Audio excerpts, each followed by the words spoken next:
Get to mention why I'm doing the videos so quick. It's because I've got to go out later, so I'm not gonna have time to do them later, so I've got to do a video quick now. It's 1 o'clock.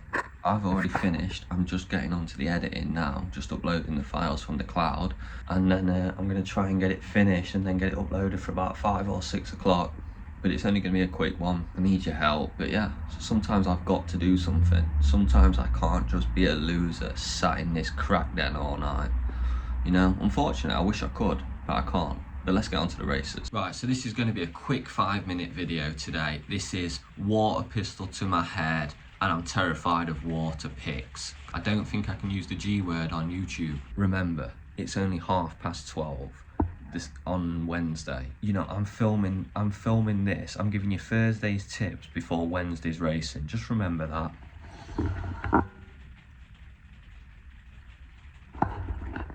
And that's just like I did yesterday. I did Wednesday's tips before the festival even started. So I didn't know about Nicky Henderson. I didn't even know about the ridiculous heavy ground. But no excuses from me, eh? I'm not an excuse man. So who had a good day on day 2? Let me know in the comments. I'll steal your tips again. I don't know how me stealing your tips from yesterday did, because it's 12:30 on Wednesday. So obviously Hendo's bottled it. Is he done? Is he finished? Let me know in the comments. Probably finished, innit, Hendo? Come on, pass the ball, youth. Can I just say, I can't believe how good day 2 did. I just literally sat there and chatted shit. You lot are crazy. I love you all. It's amazing. I barely get any hate, which is crazy. I get more hate in my normal life than online. What's that all about?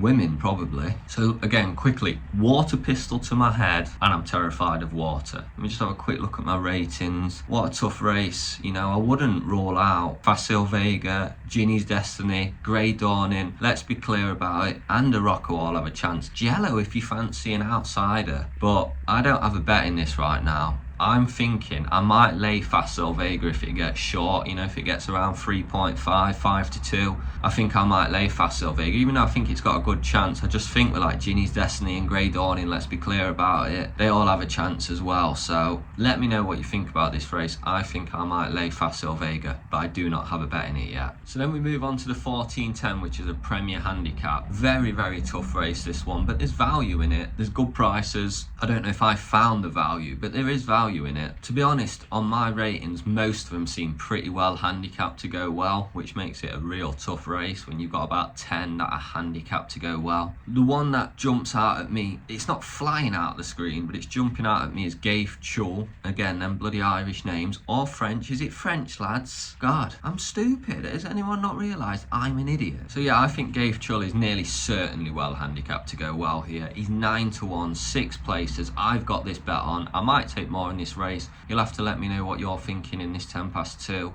But Gaif Chul stands out to me. Highland also stands out to me, but we know Hendo's a fucking bottler at the minute. Absolute bottle job. You just can't trust a Hendo horse, can you? So yeah, let's move on. My tips Gaif Chul. Let me know in the comments what you're thinking, because like I say, I've got about 10 well handicapped. So if the same horse keeps coming up in the comments, like handstands, really well tipped in the comments. So did Romeo Coolio in the bumper, as well with Harry Cobden. That one that begins with T. I can't remember what's it called. Yeah, Sesta Chance got tipped as well, and T-Shan. So T-Shan, Sesta Chance, you ought to know as well, and Romeo Cooley really got some tips in the bumper, so they're all in my Dutch now. So thank you for that, because I really don't know what's going on in that bumper. But yeah, let's move on to 1450. So 1450 is the Ryanair Chase. You know, it's £218,000 to the winner, and that is good prize money for jumps, isn't it? Really, really nice prize money. Great race this. I think the bet for me is Stage Star, probably each way. It looks like Stage Star is going to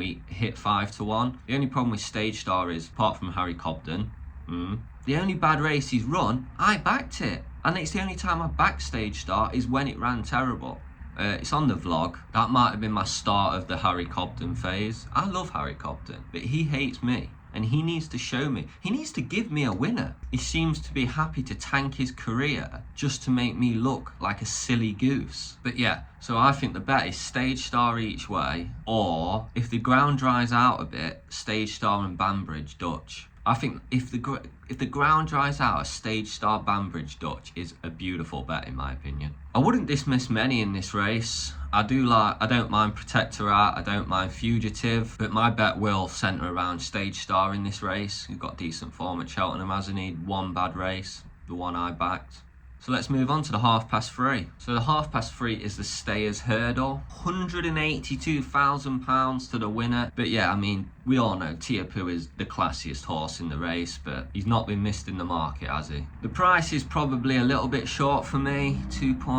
Is it about 2.7 now? And as I'm short on time, I've not really had a massive look at this race. I like some of the old boys. It's a bit of eeny, meeny, miny, mo in it. You can't really go wrong with the old boys. Some of them are going to place at a decent price. You know, I'm going to have a gamble on Flooring Porter. Might seem crazy, but over hurdles, I think he could give you a good run for your money here, Flooring Porter. I'd also wouldn't talk you out of Dash or Drasher, Paisley Park, Sire the Burley, the old boys. Yeah, Noble, Yates, Cranbow. I mean, it's a really good race, isn't it? But I'm going to keep it simple. Flooring Porter, about 14 to 1 each way. That seems like a good bet to me. It feels like one of them bets where I'm like, it seems like a good bet to me, and then everyone's just going to slag me off in the comments, which is fine. You can talk me out this bet if you want. Give me a better one. I just don't think I can take Tiapu under 2 to 1, even though I think it's the classiest horse in the race. So yeah, if Tiapu doesn't win, it's a pretty wide open race, isn't it? It's a shame Tiapu's in it, actually, because it would be so wide open if he wasn't. But anyway, keeping it short, let's move on to the £10.4.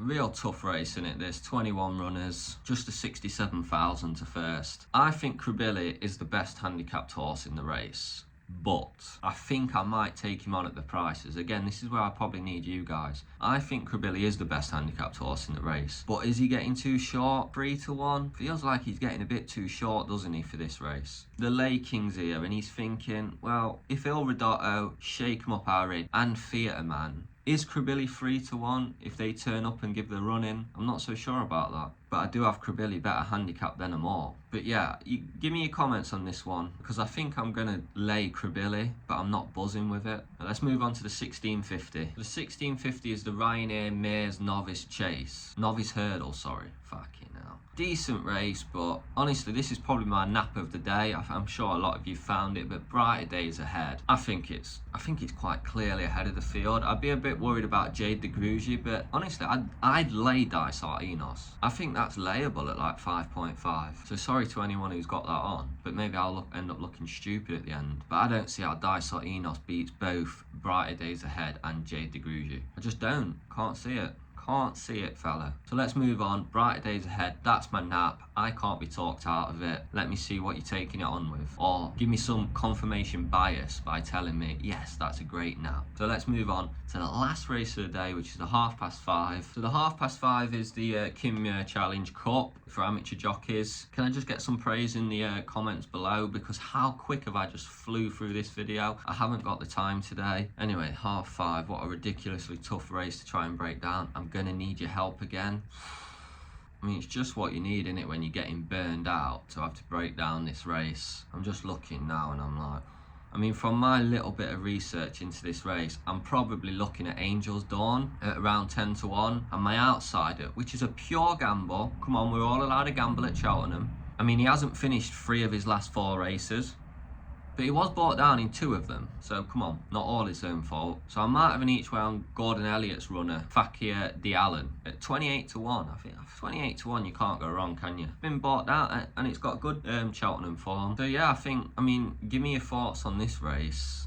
I've done pretty limited research. My limited research says Angel's Dawn at 10 to 1 and Fakir Diallen at 28 to 1 aren't bad prices. But I'd like to know what you're thinking. I know the way you're thinking is really getting hammered, isn't it? And it's moving up in distance, so I imagine that can only be a good thing for the horse, how it's being backed. But yeah, sorry about today. It's very quick and very sloppy work. I sound more and more like my girlfriend every day. So yeah, I have stuff on today, so I just can't take more time than this. I've still got to edit it. I'm out in a couple of hours. Hopefully I get this out in time. So I'll see you tomorrow for what will be a longer preview. That was a water pistol, not a real G.